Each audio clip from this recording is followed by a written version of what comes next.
Louvado e engrandecido seja o nome do Senhor nosso Deus.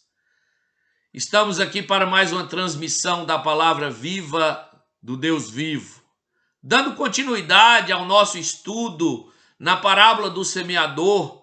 Nós vamos ver hoje sobre o último terreno onde a semente caiu.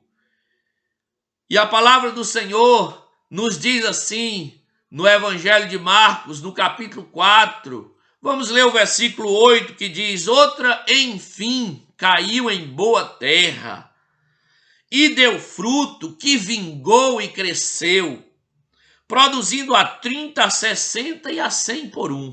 O versículo 20 também deste mesmo capítulo diz assim: os que foram semeados em boa terra são aqueles que ouvem a palavra e a recebem, frutificando a 30, a 60 e a 100 por um.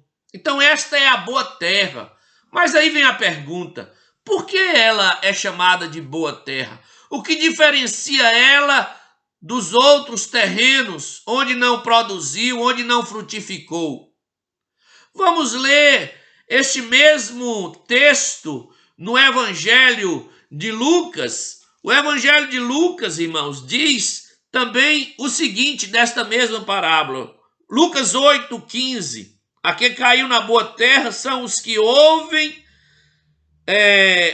de bom coração e retêm a palavra. Estes frutificam com perseverança. Ouve de bom e reto coração, retém a palavra. No Evangelho de Mateus, esta mesma parábola vai nos dizer o seguinte: mas o que foi semeado em boa terra é o que ouve a palavra e a compreende. Ouve e compreende. Lucas diz: ouve e retém. Marcos diz: ouve a palavra e recebe. Olha aí a diferença.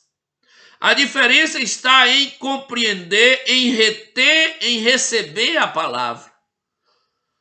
Agora, é boa terra não porque não sofreu perseguição, porque este terreno também sofreu perseguição. Olha o versículo 8 do Evangelho de Marcos, do capítulo 4, o que diz? Outra, enfim, caiu em boa terra e deu fruto, que vingou e cresceu. Vingou? Vingou por quê? Porque mesmo em meio às oposições, mesmo em meio às perseguições, venceu. Então isso significa que o diabo também tentou arrebatar a palavra. O mundo também, com a sua perseguição, tentou arrebatar essa palavra. E as intenções íntimas do coração também tentou tirar essa palavra.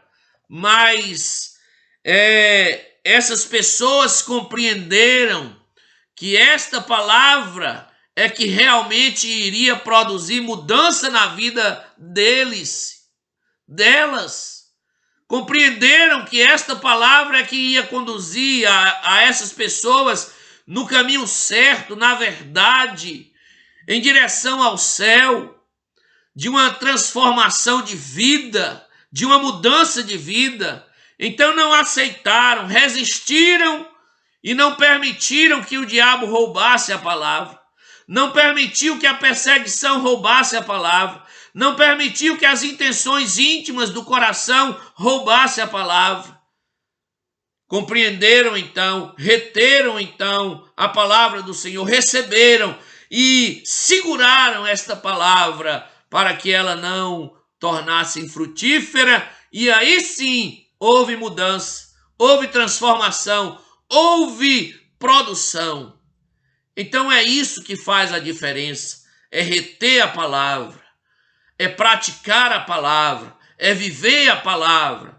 Compreenderam, viveram a palavra, retiveram a palavra, viveram a palavra, praticaram a palavra, receberam a palavra e praticaram e viveram esta palavra. Aí produziram a 30, a 60 e a 100 por um.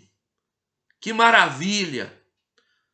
Mas, irmãos, o Senhor Jesus Cristo, ele deixa algo muito interessante neste quarto terreno. Olha só como que Jesus fala. Esse terreno produziu a 30, a 60 e a 100 por um. 30%, 60% e 100%. Mas aí agora vem a pergunta, irmãos. Não é a mesma semente? Não é a mesma palavra? Eles não venceram o diabo, não venceram o mundo, não venceram as inclinações interiores do coração. Venceram. Mas por que um produziu a 30%, outro produziu a 60% e outro produziu a 100%? Qual a diferença? Jesus, ele quer nos ensinar algo muito interessante aqui nesse texto. Ele quer dizer o seguinte, que vencer as oposições e receber a palavra, ser salvo, não é o fim em si mesmo. A salvação, Jesus está dizendo com isso que a salvação não é o fim em si mesmo. Como se então a pessoa dissesse assim ou pensasse, bom, agora eu estou salvo, pronto. O meu nome está escrito no livro da vida, pronto, acabou. Como se não precisasse fazer mais nada. Não é assim que a palavra do Senhor nos ensina. Então um produziu a 30, mas por que produziu a 30? São esses que fazem o mínimo possível no reino de Deus. Quase nada. Quase nada. Jesus poderia ter colocado aqui 10%, 20%. Ele colocou 30%. Então são aqueles que fazem o mínimo possível. Aqueles que então acham que estão salvos e pronto. Não precisa fazer mais nada. Estão salvos já é o bastante, já é o suficiente. Vão para o céu mesmo, o nome está escrito no livro da vida, e aí então acha que acabou. Outros que produzem a 60%, esses vão mais longe um pouco. São aqueles que Jesus chama de servos inúteis. São servos, mas são inúteis. Mas são inúteis por quê? Jesus explica e diz o seguinte, são inúteis porque fazem apenas o que lhes são mandado. Fazem apenas aquilo que é mandado. Então mandou, faz isso. Fez, cruzou os braços e pronto. Não faz mais nada além do que mandaram ele fazer. Fez ali, cruzou os braços e pronto. Não fez mais nada, não faz mais nada, apenas aquilo que mandou fazer e pronto. Tem pessoas assim, não procura ir mais além. Como Jesus ensinou, não procura fazer ou ir uma milha a mais. Se lhe chamar a caminhar uma milha, vai com ele 2. Não é assim? Faz algo a mais, vai mais além. É isso que Jesus está querendo nos ensinar. Vai mais além da salvação que você recebeu. Produza mais no reino de Deus. Faça mais para Deus. Contribua mais, se envolva mais, se comprometam mais no reino de Deus, no evangelho do Senhor. E tem aqueles que o texto diz que produziu 100%. Que maravilha! Aleluias! Louvado seja o nome do Senhor. Produziu 100%. Esse aí se envolveu 100%. Se deu mesmo. Se entregou. Se comprometeu de corpo, alma e espírito. Esse é daqueles que, se preciso for morrer pelo evangelho, ele entrega a sua vida por causa do evangelho, sem nenhum medo, sem nenhum receio. Esse é aquele que ama a Deus sobre todas as coisas, ama a Deus de todo o coração, de toda a força, com todo o seu entendimento. Então é isso que Jesus ele quer nos ensinar aqui, meus amados irmãos e irmãs. você foi salvo, você tem a sua salvação garantida, o seu nome está escrito no livro da vida. Mas aí, como está o seu envolvimento no reino de Deus? Como você, até que ponto você tem se envolvido, tem se dado, tem se entregado?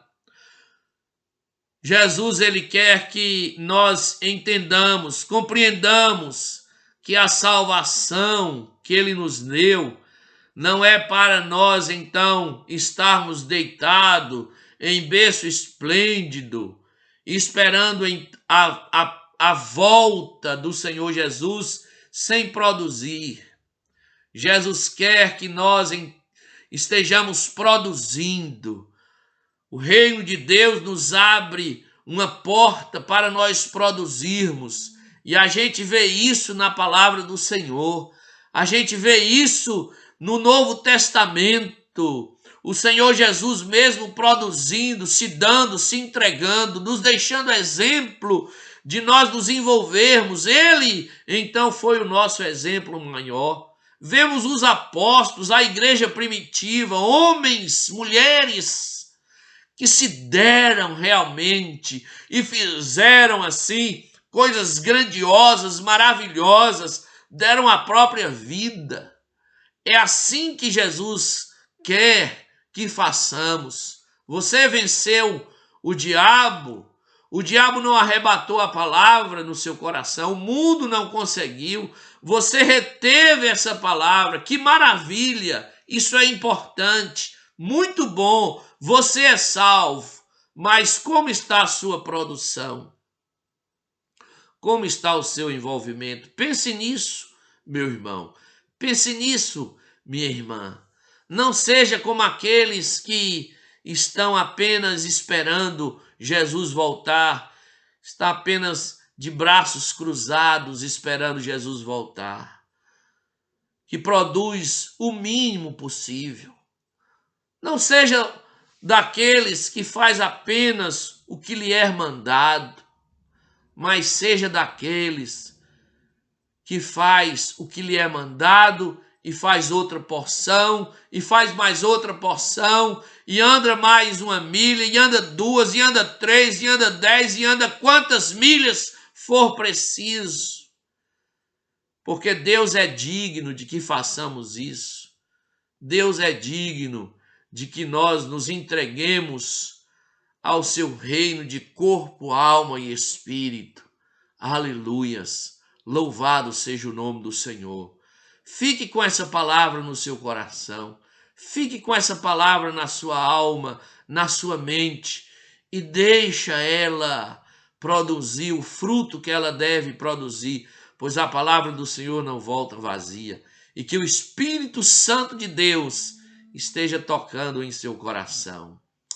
Glória a Deus. Agradecemos a Deus por essas preleções sobre a parábola do semeador. Se você ainda não ouviu as outras preleções sobre a parábola do semeador, então que você possa escutar estas outras preleções para que você esteja inteirado desta parábola em nome do Senhor Jesus Cristo. Fique na paz do Senhor e que Deus te abençoe.